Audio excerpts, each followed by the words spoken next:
And welcome into another episode of Tiger Territory, part of the Foul Territory Network, Detroit Tigers podcast. I'm Kieran Steckley. With me is the man whom airports hate because he's too fly. He is Cody Stavenhagen. How you doing? Hey, doing good, Kieran. That's a pretty good one. A couple wins for the Tigers this weekend in Toronto. I guess you can't sweep every series. I think we're starting to get a little bit spoiled here, in that the Tigers are really good. It looks very real, and thus the bar is kind of raised. I'm seeing a lot of nitpicking going on, and you know what? Hey, I think that's okay. I think that's a sign of having high standards. And the Tigers have played so well, they have brought high standards back to Detroit. In a way, that's a little bit of a good thing. Yeah, it's I don't want to sound mean with this, but like we're bringing into the realm some like irrationale a little bit, and that's Yeah. okay. And that's okay because again, it's a sign of where we're at. Where I'm starting to see like things I see other fan bases complaining about come Mhm. from the Tigers fan base. And again, that's kind of the standard, right? So that's okay. Uh, I don't know if made like my generation, your generation, our generation, Cody doesn't necessarily look at like the Blue Jays as quote unquote rivals. It does feel kind of weird. Obviously, I have an appreciation for history, so I understood why Major League Baseball did it this weekend. But I'll tell you, it couldn't have worked out any better. 3 1-run games There you go. up there in Toronto, including one where it's just like a slight comeback falls short, then you have the full walk off, and then the late go ahead and the tension there in the last inning. So like the way that this kind of series transpired, it really was kind of edge of your seat, like riding on every pitch. Like it was fun. It was fun to watch, and obviously the Blue Jays have enough stars and enough guys that were doing well that you were all right. This guy's up. All right, I'm not really sure. Do we really want to see Vlad again? Even getting little basically swinging bunt singles from Vlad Jr. Like all these kind of like little fun stuff. It was a lot. It was a lot of fun. So credit. It worked out perfectly for Major League Baseball that this was quote unquote rivalry weekend. That's kind of fun to say when you're speaking fast. For the Tigers. And the way I look back at this series is that you had really good to like pretty freaking good starting pitching, and then your bullpen was in a lot of leverage situations, some of which came through, some of which didn't. That's also one of those things that happens, and we'll talk about the bullpen a little bit later. And like just enough offense, because if you look at the macro, the Tigers' offense is one of the best, and then their bullpen is one of the best, and their starting pitching one of the best. You didn't necessarily get everything firing on all cylinders here. Credit to Spencer Torkelson for providing all the offense on Sunday. And also you got unexpected contributions. And what I'm going to talk about, we'll spend a couple minutes here. Let's give Akil Baddoo some love. Podcast Yeah. favorite Akil Baddoo, fan favorite Akil Baddoo, a guy that like every single time I'm gonna give Chris Castellani a little credit here. He put on X. He's like, if you just put the top 10 plays of Akil Baddoo's career, it's gonna look like I don't remember what he said, but like Hall of Famer, perennial All Star, whatever. Like his highs are quite high, and we saw it very early on Sunday defensively, not really high on the possibility chart of where Akil's going to make like several instances of high impact contributions to a win. But in the first inning, Job gets him some trouble, and Baddoo goes to the wall, leaping catch, gets the ball in quick, no advancing of the runners, and then closes out the inning with a diving catch, throw to second base for the double play. So responsible for all 3 outs there. You just never know what you're going to get with this guy. He's so much fun. I'm so happy to see him, a part of the Major League team, especially a part of, because I remember last year when he got called up for a series real quick, and I think it was in Houston. I don't think he even got in, but AJ Hinch said, I want him to feel like he's still part of this. Mm-hmm. Now he's gone through some roster stuff since then. I'm not sure how much part of this he still is in general pecking order, but he was physically part of this here, and that was a lot of fun to see. Because he was a part of some teams, and that's partly why he was able to stay on the squad is that the team wasn't doing very well. So you kind of see what you have in a player like Akil Baddoo. But now he's part of the most winning the Tigers have done in some time, and at least for a day, made hella contributions to a win to clinch a series and bring the record to what is now 31-16. What do you think Akil Baddoo's career defensive run save total is? Just if you had to guess. I had to guess. -8. +7. What? No. Kieran, there has long been a weird disconnect between the numbers and the eye test with Akil Baddoo's defense. We've seen it. I mean, he's had some bad plays in his time as a Tiger in the field. I don't think he always had a ton of confidence from AJ Hinch regarding his defense. The eye test just wasn't always good. He would take some awkward routes. He has been knocked for his arm and could struggle to hit the cutoff man, but he could make some plays, man, even if it didn't always necessarily look pretty. Obviously, he's fast and can cover some ground. Slightly negative in center, but when he's been in the corners, especially left field, he has been a plus defender in terms of defensive runs saved. Also, outs above average views him at 0. So there's a disconnect between those two stats, and outs above average is actually more range based. So, one of the great mysteries of baseball, Baddoo's defense, we saw the best version of it on Sunday with a couple of just electric plays that kind of remind you no, maybe he is a really good defender, and maybe he has improved since the last time we saw him at the major league level. There's one thing Akil Baddoo I know for sure is it's a guy who works very hard. So yeah, like we said, we're happy to see this guy getting his run. We'll see how much longer it lasts, but if nothing else, the reminder that the small things Akil can do to help a team win a baseball game.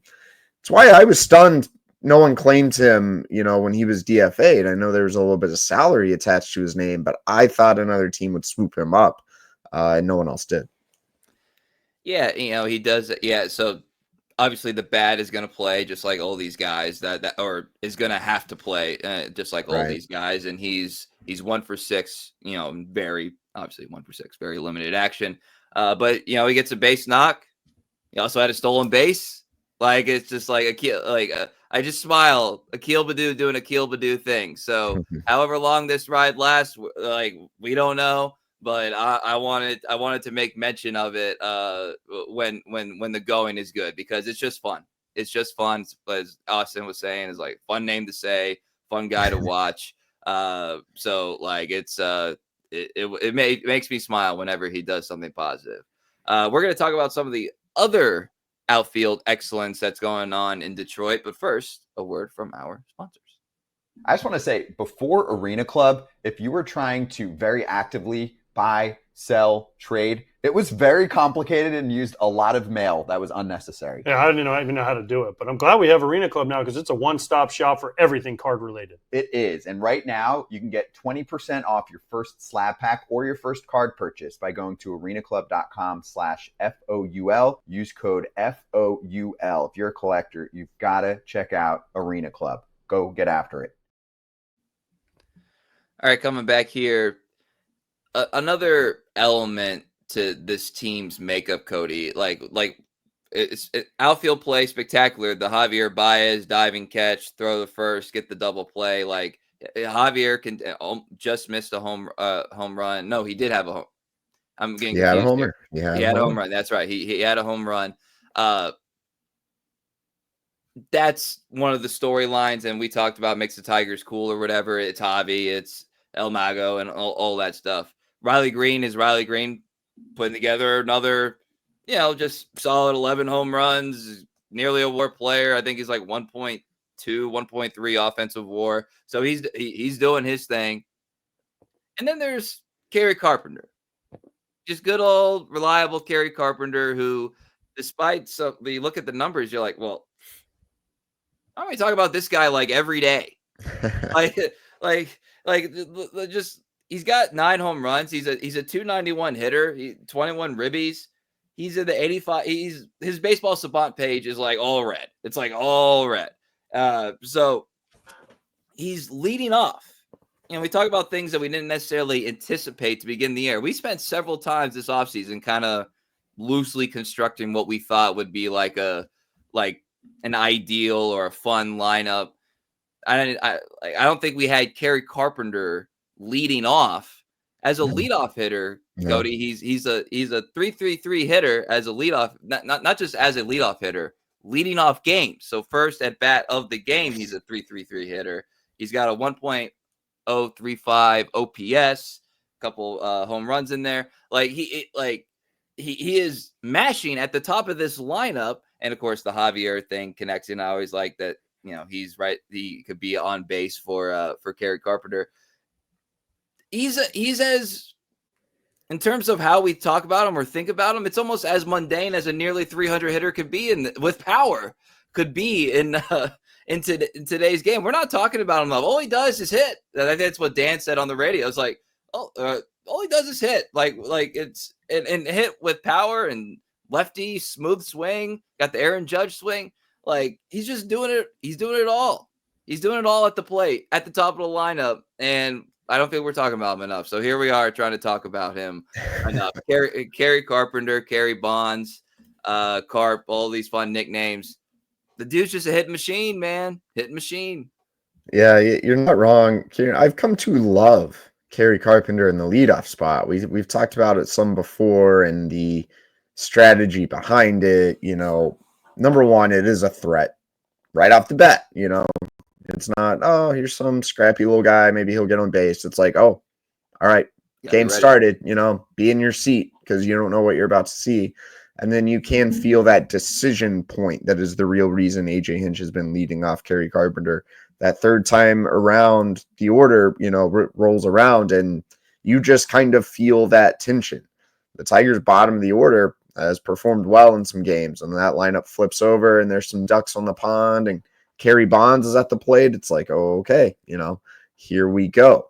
That's just been such a real thing, and it's not, there are other quote-unquote power hitters in the game that hit leadoff. Aaron Judge has done it. Shohei Ohtani, Mike Trout has done it. Fernando Tatis, there are others, but it's still not totally common. There's something about the way it just changes the game and the way this lineup unfolds that I've come to really like about it. Wouldn't mind leaving him there even when, one Parker Meadows gets back.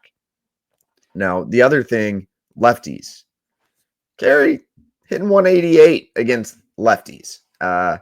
Early in the year, it seemed like that was going well, right? He had a couple homers, but he actually only has 6 hits in 32 at-bats against left-handed pitching. For as much as everyone wants to see Kerry kind of unlock that, kind of become like a guy you don't have to platoon, there's still some evidence now, although he's never really got an extended run. 151 career at-bats against left-handed pitching, 199 career hitter, not obviously near as much power as he has when he's facing right-handers, so that just hasn't quite got off the ground the way maybe we were hoping the first week or two of the season. Yeah, I'm glad you brought up the lefty thing. You're right. Six hits against lefties, 3 of them for extra base. So you have the 2 home runs and a double. But it does feel like, the home runs happened very early, and it's been rough since then. There is an element of like one of the, I don't want to say unfair because it's baseball. Nothing's like quote unquote unfair. But one of the factors is that if you're facing a lefty, if you're Kerry Carpenter, most of the time it's going to be like an elite lefty, and we just need as many bats in there as possible, or some real specialist. He hasn't really faced elite lefties, I don't think. I'm just those are the matchups that are coming, or that have been, I guess, is my larger point. So therefore, then AJ is less inclined. You gotta go matchups based specifically anyway. But it's a really good thing overall for Kerry Carpenter. So it's gotten to the point where I would just go back to the AJ Hinch quote about moving Javier up in the lineup, where it's like, would you change anything? It's like, well, with Kerry Carpenter, would you change anything? And of course, if you also love Jahan or want to see what Jahan can do, a lot of times that's kind of the opportunities that he is on this team for. So any lefty at bats, like bullpen at bats that he gets, could potentially be at bats that Justin Henry Malloy does not get. These are just like all these factors that go into it. I will put out there too, though. You brought up the Parker Meadows thing. He's throwing to bases now. It was the latest medical update. Here's a fun question. We didn't talk about this beforehand.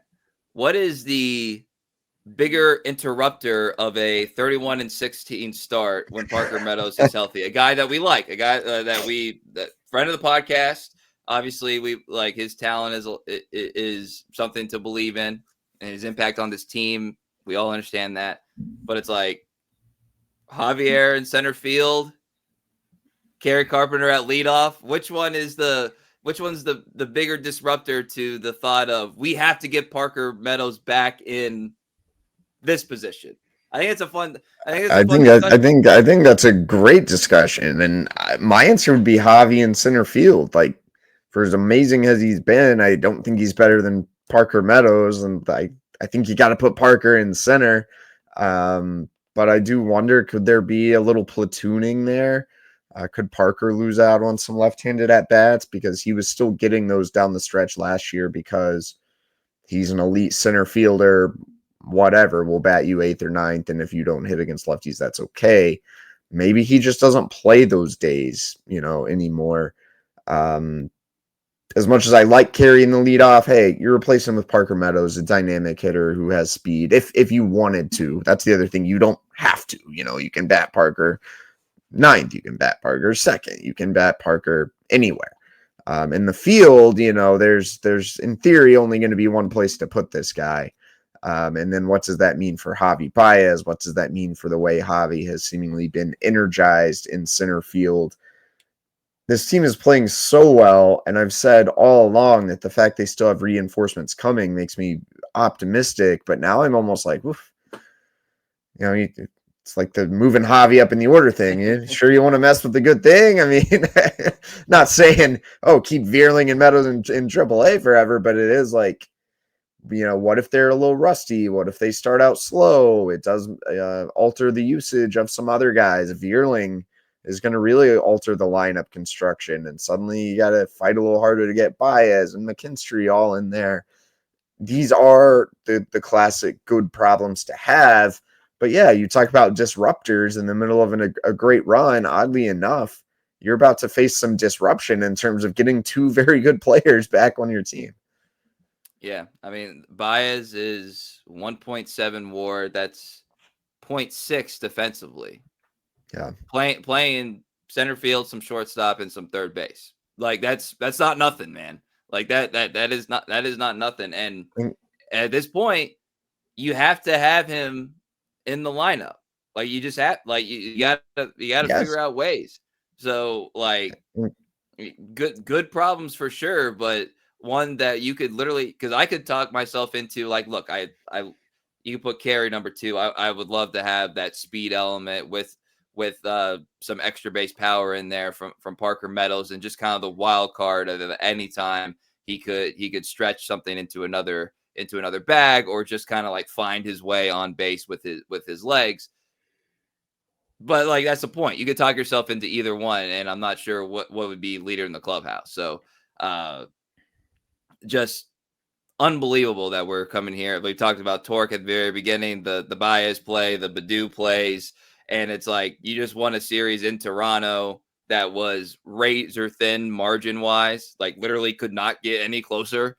And we're talking about these guys like contributing to the 31-16 record. I love this game. Kieran, no one's talking about Winsel Perez, who's coming. He's probably going to get optioned to AAA at the conclusion of a rehab assignment, unless there's another injury, I would think. And it's no knock on him. It's just like it's hard to find room for that on the roster right now, especially with Javi playing outfield. Yeah, absolutely. And we'll finish this outfield segment about one of the driving forces for this team, faces of this team, after a word from our sponsors.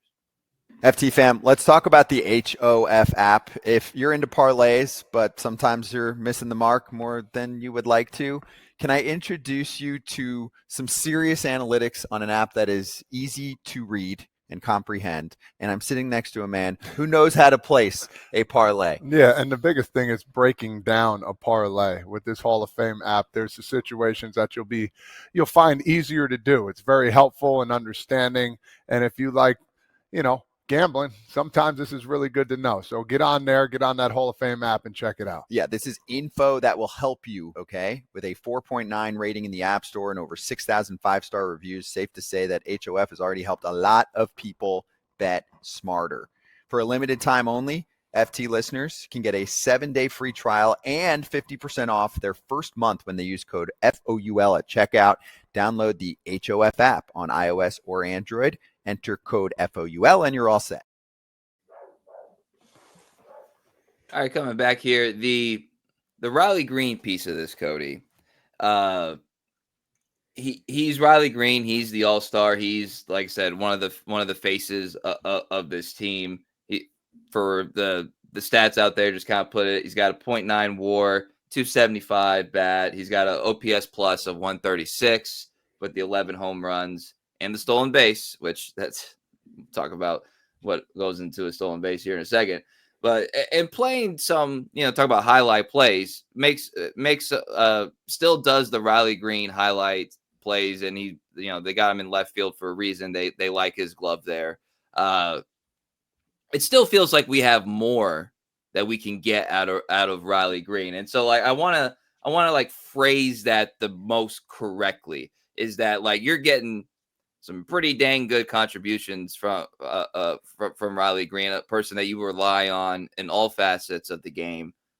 But it still feels like there's more to his game this year. So I don't know how. I'm not saying he's holding back or anything. I'm just saying I still think there's something more in there for Riley, which is weird to say about a guy who's done nothing but hit 280 with 11 home runs so far. I think we have seen more the last 7 to 10 days. Last 7 days, he's hitting 385 with 2 bombs. He's really been on one. I think he's hit the hot streak that we spent some time waiting for. I was never concerned about Riley Greene. He had to get his timing down. He had to keep his head locked on the ball. Seemed like pretty simple solutions from what I could tell. He has done that, and he has carried this team in a couple of games this season. Riley Greene, all the offensive metrics are there. You'd still like him to chase and whiff a little bit less. The walk rate is down so far this year. One low-key big thing that helped him achieve all-star status last season, he walked 11% of the time. This year, the walk rate is down to 6.8 a little bit. But, that's considering he had a pretty rough start or a very large rough patch earlier in the season. Wouldn't be surprised if those numbers start coming up as Riley regains some confidence, starts really clicking at the plate. We talk about how good Kerry Carpenter has been and Javi Baez and, the WAR leader. Watching Riley Greene just this weekend was like, this guy's the best player on your team. This guy keeps it up for another month. He's going to be an all-star again. I still think there's a world where he's getting some MVP, top 10, top 5 votes. A little worried at how his sprint speed has gone down. A little worried about how his defensive metrics have declined so far this year, because you watch him move and it's like, look like you're hurting, man. But then you watch him swing and you're like, well, all right, we're not going to worry too much because this kid's a hitter. There's not much more to it than that. Yeah, pure essence hitter. He's got bat speed in the 86th percentile. His barrel rate 91 percentile. Weirdly enough, only 11 percentile squared up. I love these pages. It's like, how do we even what are we supposed to make of all of this stuff? 40 percentile speed. I'm just saying, on that Little League home run, it did not look like 40 percentile speed.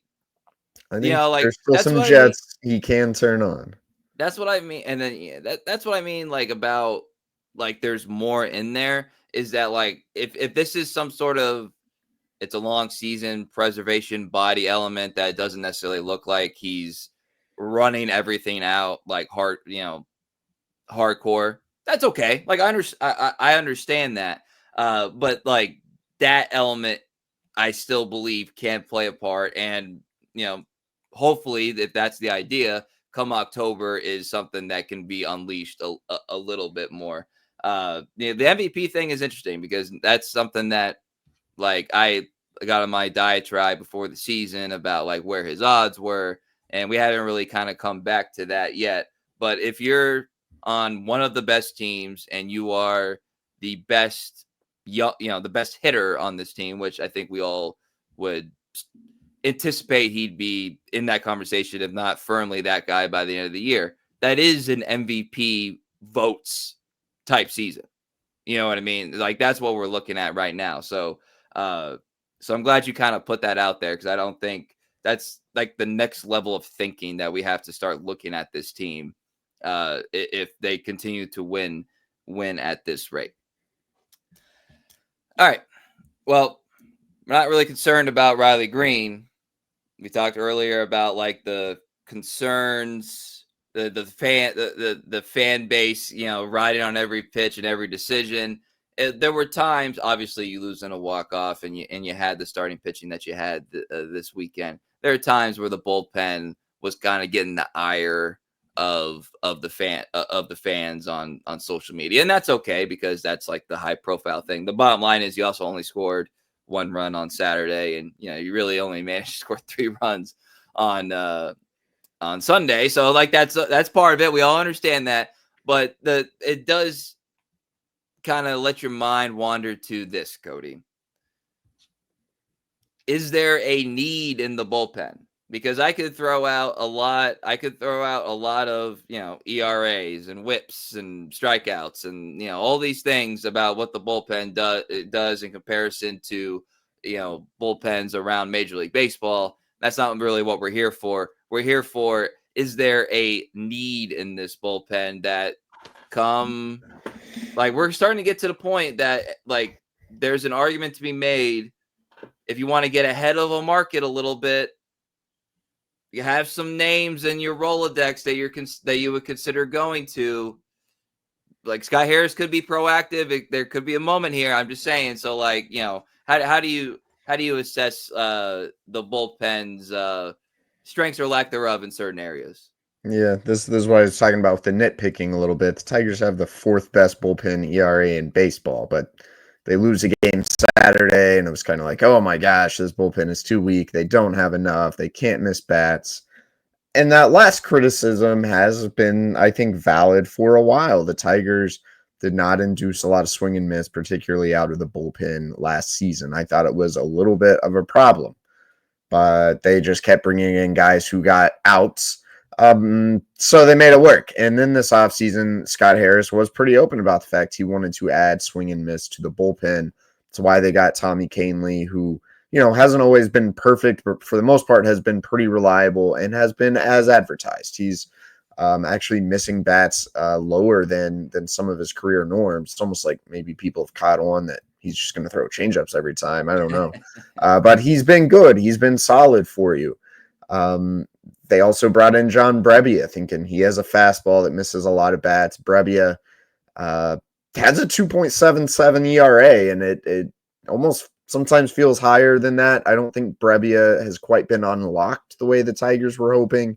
The fastball says calling card, even just like his average velo has been down. His strikeout rate is down from last year. His whiff rate is down from last year. The Tigers as a whole in their bullpen rank 17th in strikeout rate. I think you would like to see that be higher. The batting average in balls in play against the bullpen is only 255. So there's a little worry of some regression there, but keep in mind this pitch modeling stuff, man. I think there's a little more science to it. They get more ground balls than any bullpen in baseball. A lot of sinker guys. But Tyler Holton, just go look at his metrics, hasn't been quite what he was last year. A little bit of a worry there. To try to get him dialed back in. This is all to say the Tigers bullpen is still really good. But if you're going to add something at the deadline, or yeah, why not be proactive a little bit before the deadline? I do think the bullpen makes sense. I almost think you should go big or go home. I think you should go for Ryan Helsley, and if you have to wait until the deadline, fine, but go get the best, man. Go get an absolute flamethrower. I like Halverson from Colorado. That's an interesting piece. Does feel like a little bit more of a Scott Harris move. Trading with the Rockies, maybe it's not going to cost you as much capital as a Helsley. But I would be in favor of just going and getting the best. You talk about what the bullpen lacks. It's an absolute fearsome dude to close out games, or knowing AJ Hinch, you still use him in the 7th or the 8th in a big spot. I think that's what I'd be in favor of. I think regardless, a bullpen addition is probably looking like the most likely thing at the trade deadline for the Tigers. I had talked in a mailbag a couple weeks ago about keep an eye on Bo Bichette. And look, I still don't hate that. We'll see how Javi Baez is performing by the end of July, how Trey Sweeney is performing by the end of July. Realistically, I'm not sure the Tigers are going to go make a big offensive splash. Just doesn't really seem in the Scott Harris MO. I could see platoon bat, right-handed guy off the bench. Maybe how's Andy Ibanez doing? Do you think about upgrading there? And the Jahan component. I could see right-handed platoon bat and a hard-throwing reliever who misses bats as two things you need to upgrade on this team. Because we're suddenly talking about the Tigers, not just how do you keep winning, how do you win the division. We're talking about what puts you over the edge.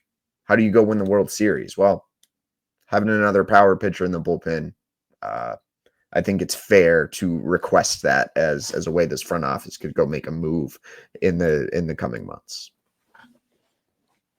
I remind everybody that one of the things that Scott Harris claims to be about is I don't believe in a 1-year plan, a 2-year plan, a 3-year plan. Windows, you never know how long they're going to be open or shut. And this is a team right now, and we'll see what they look like when they're fully healthy. And there will be some valleys. We all acknowledge this. This team right now that has a chance to do something pretty significant. So I wouldn't hold back all that much. Like you said, go big or go. But this is the Tigers. They might just think, they can bring up somebody they optimize in the next month from AAA and it'll be just as good. And they might be right. I don't know. We try. And then the more we learn, the more we know that we don't know anything. All right. A lot of fun here on a Monday morning. Had some travel stuff, so we wanted to get this out as soon as possible here on Monday. I appreciate you guys sticking with us. A lot of fun talking about the Tigers. A lot of fun watching rivalry weekend as well. And I want to thank everybody for following, liking, subscribing. Apple, Spotify, YouTube, Instagram, X, formerly known as Twitter, at Cody Stavenhagen. I'm at Kieran _Steckley. And pod page is at Tiger Territory _. So for Cody Stavenhagen, I'm Kieran Steckley. Everybody have a great day.